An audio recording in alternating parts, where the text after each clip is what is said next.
Hello everyone. तो आज हम कर रहे हैं टीजीटी सोशल साइंस का प्रीवियस ईयर पेपर के क्वेश्चंस जो 1 नवंबर को पहली शिफ्ट में पूछे गए थे। तो चलिए शुरू करते हैं। पहला क्वेश्चन है, प्रायद्वीपीय भारत में रिफ्ट घाटी से होकर बहने वाली नदी कौन सी है? गोदावरी है, कावेरी है, कृष्णा है या नर्मदा है? तो फोर्थ ऑप्शन राइट है, नर्मदा है। अच्छा, रिफ्ट घाटी का मतलब होता है धरती के दो हिस्सों के बीच दरार पड़ने से बनी लंबी घाटी। भारत में नर्मदा नदी ऐसे ही रिफ्ट घाटी से होकर बहती है। नर्मदा वेस्ट दिशा में अरब सागर में गिरती है। ओरिजिन क्या है इसका? मध्य प्रदेश, अमरकंटक। अगला क्वेश्चन है, आज़ादी के बाद भारत में विदेशी निवेश के क्षेत्र में उल्लेखनीय वृद्धि हुई है। निम्नलिखित में से कौन सा कारक इस वृद्धि के पीछे सबसे कम महत्वपूर्ण है? पहला ऑप्शन है व्यापार बाधाओं को दूर करना, आरबीआई की स्थापना। तो सेकंड ऑप्शन राइट है। अब हम ये देख लेते हैं आरबीआई की स्थापना का क्या इसमें रोल था या नहीं था, क्योंकि इसमें यही पूछा गया है कि सबसे कम महत्वपूर्ण बताना है हमें। देखो, भारत में विदेशी निवेश इसलिए बढ़ा क्योंकि व्यापार नियम आसान हुए, व्यापार के बैरियर्स या जो बाधाएं थी वो कम हुई। 1991 के बाद भारत ने अर्थव्यवस्था खोली, विदेशी कंपनियों को आने दिया, टैक्स और नियम आसान किए, इससे निवेश बढ़ा। आरबीआई बैंकिंग संभालता है लेकिन विदेशी निवेश बढ़ाने का मुख्य कारण नहीं था। तो सेकंड ऑप्शन राइट है। अगला क्वेश्चन है, निम्नलिखित में से कौन सा आपदा के दौरान महत्वपूर्ण उत्तरजीवित कौशल है? पहला है बिना किसी योजना के इधर उधर भागना, तो ये तो नहीं हो सकता। शांत रहना और निकासी मार्गों का अनुसरण करना, तो ये ऑप्शन राइट है। आपातकालीन सेवाओं की ज़रूरतों को नज़रअंदाज करना और घर के अंदर रहना, तो ये गलत है। बिना कोई कार्रवाई किए मदद का इंतज़ार करना, तो ये भी ऑप्शन गलत है। तो सेकंड ऑप्शन राइट है। अगला क्वेश्चन है, सुरक्षित निर्माण कार्य प्रणाली के संदर्भ में निर्माण शुरू करने से पहले भूगर्भ परीक्षण क्यों महत्वपूर्ण होता है?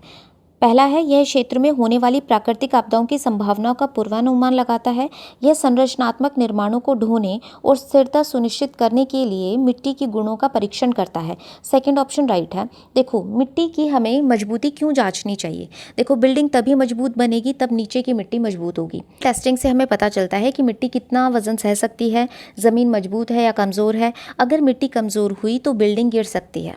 ठीक है, तो सेकंड ऑप्शन राइट है। अगला क्वेश्चन है, भारत में हरित क्रांति के बारे में निम्नलिखित में से कौन सा कथन सही है? पहला है, हरित क्रांति मुख्यतः पंजाब और हरियाणा में शुरू हुई, तो फर्स्ट ऑप्शन राइट है। अगला है, उच्च उपज वाली किस्में के बीज रासायनिक उर्वरक और सिंचाई तकनीकों को पेश किया गया, तो सेकंड ऑप्शन राइट है। तीसरा है, हरित क्रांति का भारत के सभी क्षेत्रों पर एक समान प्रभाव पड़ा, तो तीसरा ऑप्शन गलत है। तो सेकंड ऑप्शन राइट है, पहला और दूसरा। अब हम थोड़ा समझ लेते हैं ग्रीन रेवोल्यूशन था क्या। देखो, 1960 के समय भारत में खाने की कमी थी, गेहूं और चावल कम पैदा होते थे।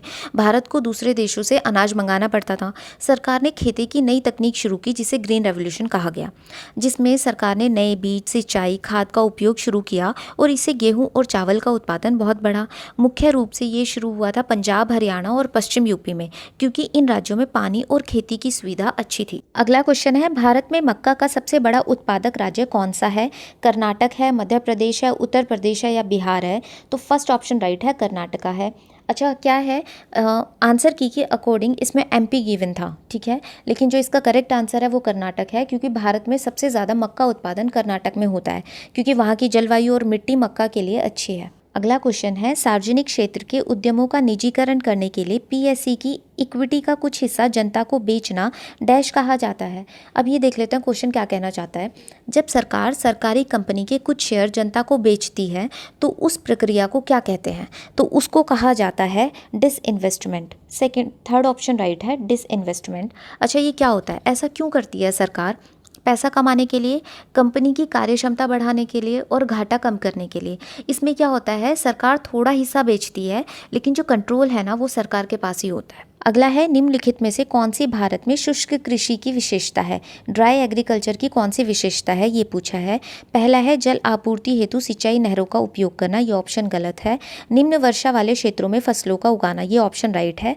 बाकी के देख लेते हैं, चावल और गन्ने की खेती, इसमें तो बहुत ज़्यादा पानी की ज़रूरत होती है, तो ये ऑप्शन गलत है। अधिक जल आवश्यकता वाली फसलों की खेती, तो ये ऑप्शन भी गलत है। सेकेंड ऑप्शन राइट है। यहाँ पे मेनली क्या होता है कि कम पानी वाली फसलें उगाई जाती है, जैसे बाजरा, ज्वार। अगला है भारत में दक्षिण पश्चिम मॉनसून का प्रवेश किस राज्य में होता है? सबसे पहले कहाँ होता है? पश्चिम बंगाल में, राजस्थान, केरल या गुजरात? तो तीसरा ऑप्शन राइट है, केरल में होता है। अगला क्वेश्चन है पूंजी बाजार जिसको हम कैपिटल मार्केट कहते हैं उसको कौन रेगुलेट करता है? ये पूछा है state bank of India, central bank of India, भारतीय प्रतिभूति और विनिमय बोर्ड मतलब securities and exchange board of India, SEBI जिसको कहते हैं। तो तीसरा ऑप्शन राइट है। सेबी क्या करता है? शेयर मार्केट को नियंत्रित करता है, धोखाधड़ी रोकता है। अगर कोई कंपनी गलत तरीके से शेयर बेच देती है तो वो सेबी कार्रवाई करता है। अगला क्वेश्चन है निम्नलिखित में से कौन सा निजीकरण का एक उद्देश्य है? पहला है पीएसयू के प्रदर्शन में सुधार करना, वित्तीय प्रशासन में सुधार करना और आधुनिकीकरण को बढ़ावा देना। तीसरा है पीएसयू के प्रदर्शन में सुधार करना, एफडीआई के अंतर्वाह में सुधार करना और आधुनिकीकरण को बढ़ावा देना। तो तीसरा ऑप्शन राइट है। पीएसयूज का मतलब क्या होता है? Public sector undertaking. एफडीआई का मतलब होता है फॉरेन डायरेक्ट इन्वेस्टमेंट। इसका मतलब है, ये क्वेश्चन कहना चाह रहा है कि सरकार जो है वो निजीकरण क्यों करती है? सरकार कंपनी को बेहतर बनाना चाहती है, मॉडर्न टेक्नोलॉजी लाना चाहती है, फॉरेन इन्वेस्टमेंट बढ़ाना। सरकार सोचती है कि प्राइवेट कंपनीज कई बार ज़्यादा तेज़ी और एफिशिएंसी से काम करती है। तो इसका आंसर थर्ड है। अगला क्वेश्चन है जनसंख्या को उत्पादक संसाधन में परिवर्तित करने में शिक्षा का क्या महत्व है?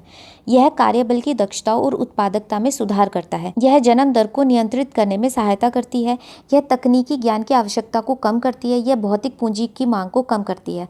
तो फर्स्ट ऑप्शन ही राइट है। अच्छा, ये क्या करती है? देख, अगर स्किल बढ़ती है तो काम करने की क्षमता बढ़ती है, प्रोडक्टिविटी बढ़ती है। अगर व्यक्ति पढ़ा लिखा होगा तो बेहतर नौकरी करेगा, ज़्यादा उत्पादन करेगा, देश का विकास होगा। अगला क्वेश्चन है निम्नलिखित में से कौन सी गरीबी रेखा की परिभाषा आय के साथ साथ बुनियादी सेवाओं जैसे शिक्षा और स्वास्थ्य सेवाओं तक पहुंच पर भी केंद्रित है? पहली है MPI, multi dimensional poverty index. First option ही राइट है। अब हम ये देख लेते हैं एमपीआई होता क्या है। एमपीआई सिर्फ पैसे से गरीबी नहीं मापता, यह देखता है कि व्यक्ति के पास शिक्षा है या नहीं है, स्वास्थ्य सुविधा है या नहीं है, अच्छा जीवन स्तर है या नहीं है। अगर किसी परिवार के पास पैसा कम है, बच्चे स्कूल नहीं जाते, इलाज की सुविधा नहीं है, तो एमपीआई के अनुसार वह गरीब माना जाता है। अगला क्वेश्चन है सतत विकास लक्ष्यों का उद्देश्य क्या है? What is the objective of sustainable development of goals? ठीक है, प्राकृतिक संसाधनों का दोहन करना, केवल ग्रामीण विकास पर ध्यान केंद्रित करना, किसी भी कीमत पर औद्योगिकीकरण को बढ़ाना, आर्थिक विकास, पर्यावरणीय स्थिरता, सामाजिक समानता में संतुलन स्थापित करना। फोर्थ ऑप्शन राइट है। हम देख लेते हैं सस्टेनेबल डेवलपमेंट होता क्या है। देखो, सस्टेनेबल डेवलपमेंट गोल क्यों बनाए गए हैं? ताकि विकास भी हो, पर्यावरण भी बचे और समाज में समानता भी रहे। अगर सिर्फ उद्योग बढ़ेंगे और पेड़ काटेंगे तो भविष्य खराब होगा, इसलिए बैलेंस ज़रूरी है। तो फोर्थ ऑप्शन राइट है। अगला है निम्नलिखित में से कौन सी भारतीय नदियों द्वारा निर्मित महत्वपूर्ण डेल्टा है? सुंदरबन डेल्टा बिल्कुल है, कृष्णा गोदावरी डेल्टा है, कावेरी डेल्टा है। तो ABC इसका आंसर है, थर्ड ऑप्शन राइट है। ठीक है, देख, नदी अपने साथ मिट्टी लेकर जाती है और समुद्र के पास पहुंचकर पानी धीमा हो जाता है, मिट्टी नीचे जमने लगती है और धीरे धीरे एक नया भूभाग बन जाता है और इसी को ही हम डेल्टा कहते हैं। तो जो सुंदरबन डेल्टा है वो गंगा और ब्रह्मपुत्र नदी से बना है और ये दुनिया का सबसे बड़ा डेल्टा है।